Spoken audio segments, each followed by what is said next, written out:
Bonjour à tous, actualité du 23 mars. Alors on a une nouvelle fusion qui a été annoncée, Nari le chanceux. Très déçu, très déçu en première impression de ce champion.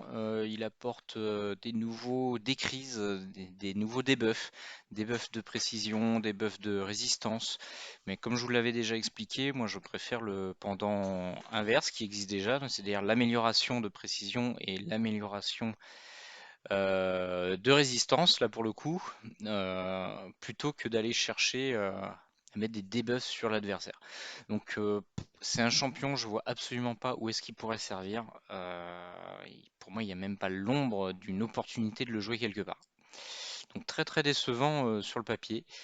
Par contre, ce que je remarque, c'est que ce champion, il est dans la faction naine.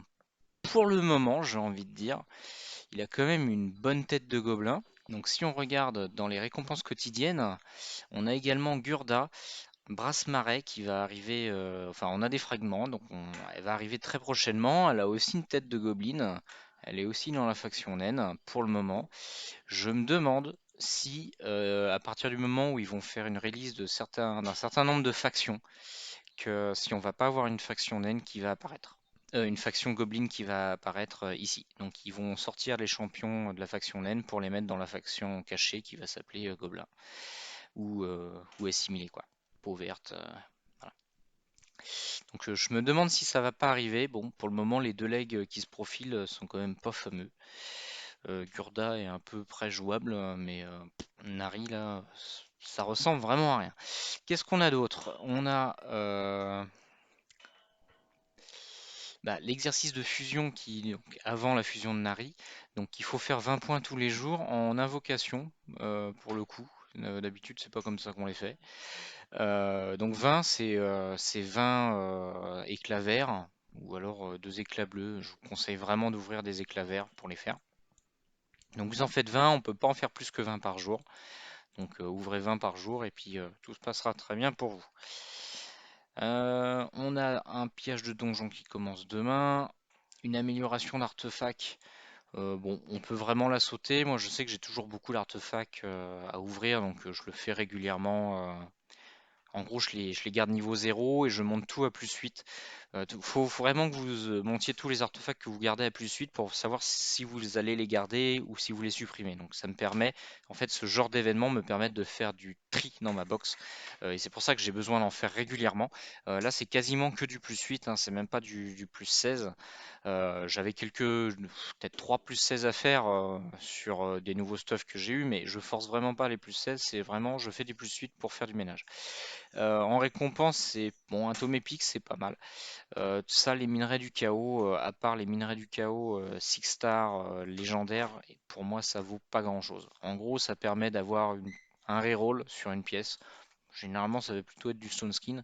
Donc, en gros, ça, il faut se dire, c'est un stone skin 5 étoiles épique. Donc c'est pas grand chose. Voilà, il faut pas se saigner pour ça. Au niveau du tournoi du dragon, bah, les dragons, je vous ai dit, on les évite. Alors, en plus, en termes de récompense, il n'y avait rien du tout.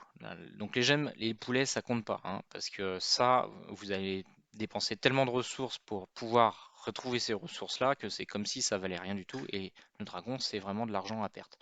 Donc le seul intérêt, c'est vraiment si vous êtes en déj de bouc épique pour booker votre hydre, par exemple. Ça serait vraiment la seule raison pour moi qui justifierait d'aller dessus. Donc tournoi de formation de champion, donc je suis dans un groupe où il y a Krisk, bon, sans grand étonnement.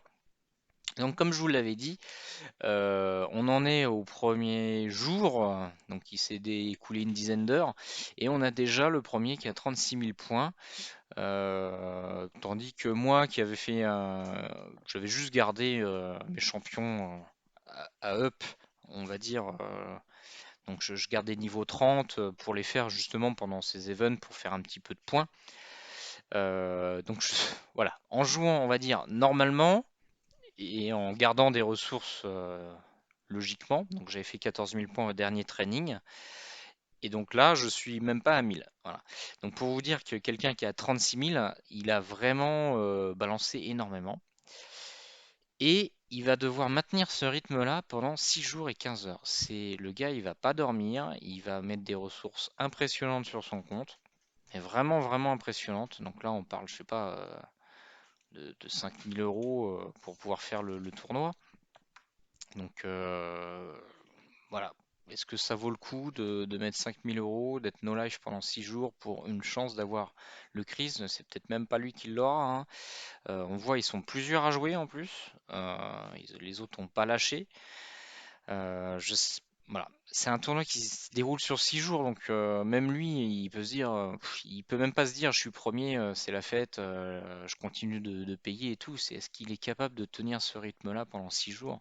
Vraiment, c'est une guerre d'usure, c'est malsain. Honnêtement, pour moi là, c'est ce genre de tournoi, vu comment les joueurs participent à fond dedans. Ça me fait penser à des joueurs coréens qui meurent devant leur PC. Et pour moi, un tournoi c'est beaucoup trop long, 6 jours, hein. C'est beaucoup trop long. Et les CVC, déjà, c'est assez rude sur 48 heures. Mais sur 6 jours, c'est impressionnant. Non, pour moi, là, c'est vraiment malsain ce genre de tournoi. C'est vraiment trop dur, hein, trop dur physiquement pour tenir. Alors on voit que je suis dans une poule de newbie en fait, 36 000. Il y en a qui sont déjà à 100 000 points. 100 000 points, alors ça sert ouais, bon, quelqu'un qui est capable de faire 100 000 points, il en a absolument rien à faire de ces récompenses-là, hein. Les bouclets, bouc épiques, il aurait pu les acheter avec ce qu'il a déjà mis dedans. Voilà. Donc en fait les joueurs ils vont vraiment juste chasser le Krisk, autant acheter des Void Shards. Donc pour moi les gens qui veulent mettre énormément d'argent, c'est qu'en gros ils ont pas de chance sur leur opening de Void. Donc ils ont mis je sais pas moi 10 000 euros dans leur Void et ils veulent absolument Krisk sur ce coup-là, ou ils veulent un plus 4. Bon après il y a aussi ceux qui ont énormément économisé pendant un an, qui mettent donc pas forcément énormément d'argent, mais leur économie durant un an peut justifier le fait qu'ils attaquent sur ce genre de tournoi alors qu'ils n'auraient pas pu en mettant le même argent dans des voids. Voilà. Mais c'est vraiment un tournoi extrêmement dur, donc moi je vous le déconseille très fortement, à moins que vous sachiez exactement ce que vous faites, hein. Mais là on est vraiment très très dur. Donc on va dire sans jouer le tournoi Krisk ou bon je parle toujours de Krisk parce que bon, roi de la montagne, il n'y a pas un grand intérêt à aller le chasser. Et, euh, et puis le Strigoi, décidément, je mange toujours son nom. Selon la poule dans laquelle vous êtes, bon, il est bien, mais quelle que soit la poule, honnêtement, avancez pas dessus. Juste le dernier jour, voilà, le sixième jour, si vous voyez que les gens ils sont qu'à 20 000 par exemple, 20 000 points sur votre pool, que vous êtes à 14 000 parce que vous avez été chercher le bouquin légendaire, là vous pouvez vous faire un push. Voilà. C'est ce que je vais vous recommander. Est-ce que ça vaut le coup de monter? Bon, 14 000 points, c'est un classique pour avoir un book légendaire. Sauf que c'est sur 6 jours et pas 3 ou 4 jours, donc c'est un peu plus facile, on va dire, que d'habitude d'obtenir ce bouquin légendaire. Le reste des récompenses, tout ça, ça vaut rien. L'ancien, ça vaut rien. Un bouc épique, ok. Et ça vaut pas grand-chose. Bah, à moins que ce soit légendaire. Je sais pas. Oui, je pense que c'est un légendaire. Un légendaire 5 étoiles, ça vaut pas grand-chose. Voilà. Pour moi, c'est pas un truc qui vaut grand-chose. Donc, voilà. Si vous avez beaucoup à cramer pour obtenir le bouquin légendaire, pourquoi pas. Il y a une fusion qui arrive. Moi, je vais vous dire très clairement. Bon, je vais vraiment pas faire d'effort pour obtenir ces 14 000 points. Je vais jouer complètement normalement et avec un petit peu de chance, la fusion va démarrer. Je pourrais faire mes points il y aura un training de fusion à ce moment-là.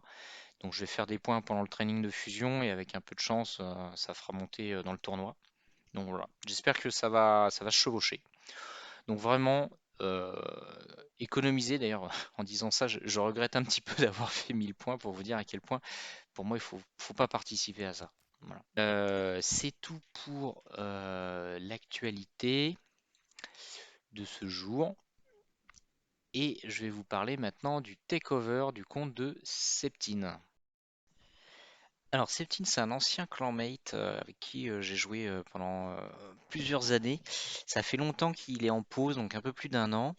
On va voir qu'il y a beaucoup de travail à faire sur son compte pour le remettre à jour. Donc là, il revient en force avec le couteau entre les dents. Euh, on voit que c'est un compte qui est beaucoup plus petit que le mien, et donc ça va permettre, on va dire, de voir un petit peu ce qu'on peut faire en termes de takeover. Donc là, on fait un petit survol. Voilà, j'ai touché à rien. On voit que ses classements, bon, il est gold 5 en arène classique, c'est bien. Pour le tag team, c'est catastrophique, et d'ailleurs, ça le bloque pour sa mission Ramantu. Sur le grand hall, il est presque complet, donc on a déjà un joueur qui est bien avancé dans le jeu. Après, que 5 millions de power, ça se voit au niveau de sa box, il y a quand même peu de champions, peu de, euh, peu de niveau 60. Donc on va voir ce qu'on peut faire avec ça. Donc au niveau des stuffs, donc on a un Kandra fond, euh, on a un Brogni qui joue beaucoup. Je regarde le tyran parce que pour les donjons, c'est une bonne machine à faire du donjon, donc je regarde comment il est fait. Là, je vous tease seulement, je ne fais pas trop de commentaires. Au niveau du BDC, alors là, c'est catastrophe. Il a mis une cœur froid dans son équipe. Il est capable de faire une bâtiteur, mais il a voulu faire une nouvelle équipe avec du Ali Attack, Jintoro. Enfin, il a voulu se faire plaisir. Et du coup, pour faire la mission du jour, il est obligé de casser son équipe pour inclure une rare. Et du coup, il fait que 20 millions. Enfin, il sacrifie une clé pour faire la mission. C'est pas bon du tout. Donc là, la première mission, ça va être de faire une nouvelle bâtiteur. Au niveau de la Doom Tower, on voyait qu'il était bloqué par Boomal, comme beaucoup de joueurs. Pas bon du tout. Je vous ai dit que trouver les stuffs, pour moi, c'est dans la DT. Beaucoup de travail en perspective, et on se tient au courant.